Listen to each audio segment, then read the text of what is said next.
Hi there guys, welcome back to Boxpred. It's been a couple of months, I've not made any videos, but I'm back and I'm going to make this one video for this weekend. I've got a cold, so bear with me. I may struggle as this video goes on, but I'm going to try and keep it rather brief. I'm talking about the big fight this weekend between Adrien Broner and Gavin Rees that is happening in Atlantic City, and it's for the WBC World Lightweight title. I think that Adrien Broner is going to win this fight, and I'm going to go with a stoppage in round 5. Just talk about Gavin Rees firstly. I consider him to be one of our top lightweight domestic fighters in the UK. He holds the European lightweight title and he's proven himself. He has been a world champion before. He held the WBA light welterweight world title. He did lose it in his first defence against Andrew Katalnik, but that was his only loss of his career to date.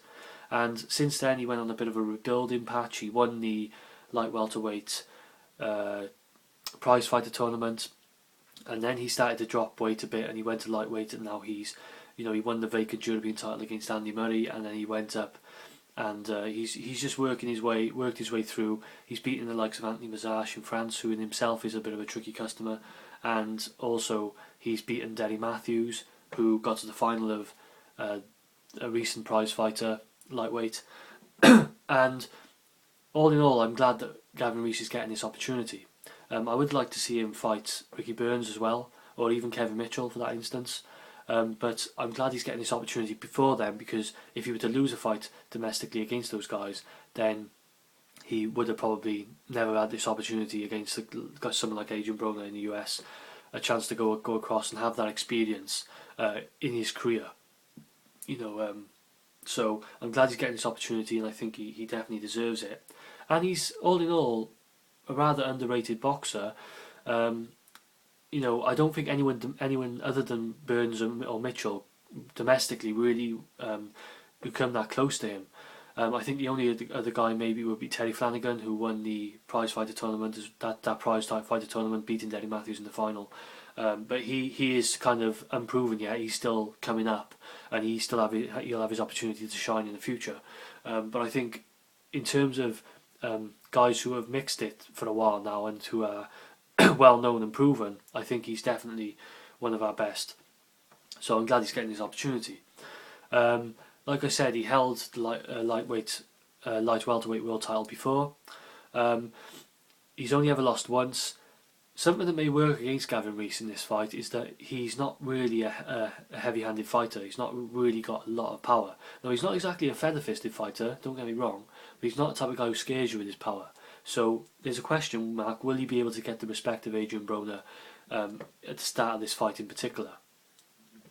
Something good for him is that he's got a very good lead left hook, and something that Rees does very well to make up for his lack of reach is that he likes to bob and weave his way inside. Some guys use a jab to work their way inside, or to work their way into their follow-on punches. What Rees likes to do, and what he's very good at in fact, is using that bobbing and weaving as his defence to get sort of within range, and then he'll unload with that left hook and with the following punches. That works very well on majority of domestic scene fighters, I believe, and then at European level obviously. However, at the elite level which he's fighting at here against Adrien Broner, probably, well, in my opinion, the best in the division,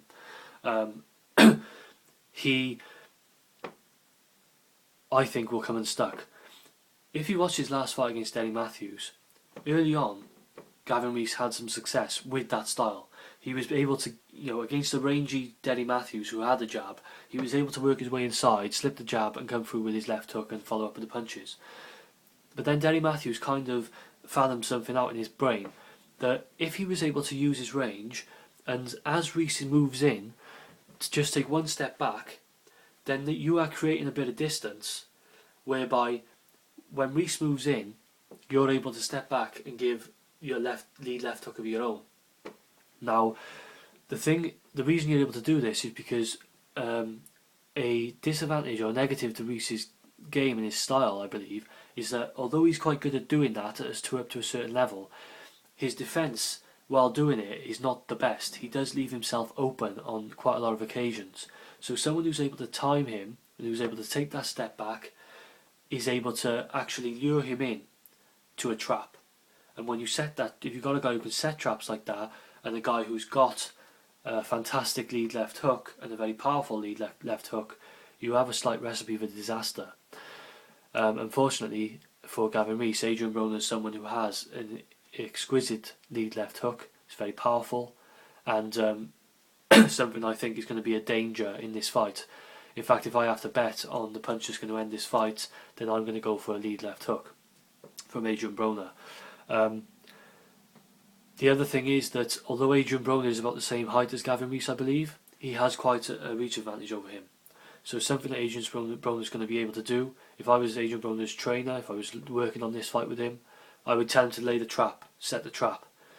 Don't go inside and play to Gavin Rees' strengths. If this goes inside and he closes the gap, yeah, sure, Broner can fight inside, he can hold his ground, he's good at doing that. But why make things more difficult than they have to be? Just take a step back as he comes in and just use that lead left hook. It's something I believe can happen. It may be something he uses. That's what I would use. Lure Gavin Rees in, take one step back, lead left hook, or any other punch you're able to get in there. But I think that Gavin Rees sometimes leaves himself open when he comes forward. For that reason, I've gone for quite a rather early stoppage, and maybe even earlier than 5 rounds. I'll be honest with you, because I saw some things in the first round against Eddie Matthews, and they concerned me.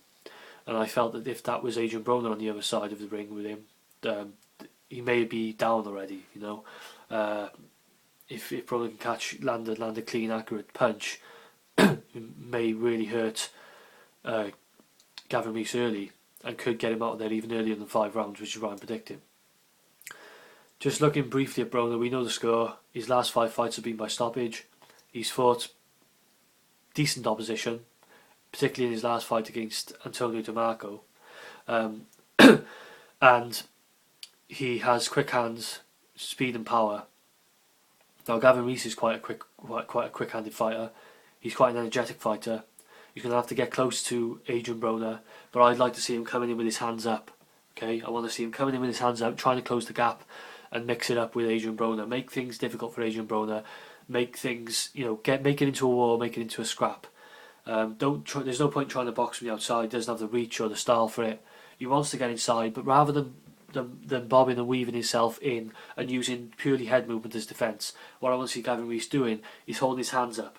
Really hold his hands up and not unloading until he gets inside. And then when he's in a bit of a safety bubble and he's a bit close to Broner, for Broner to really hurt him with leverage, I really want to see him go away at the body or just hit anything he can on Adrien Broner.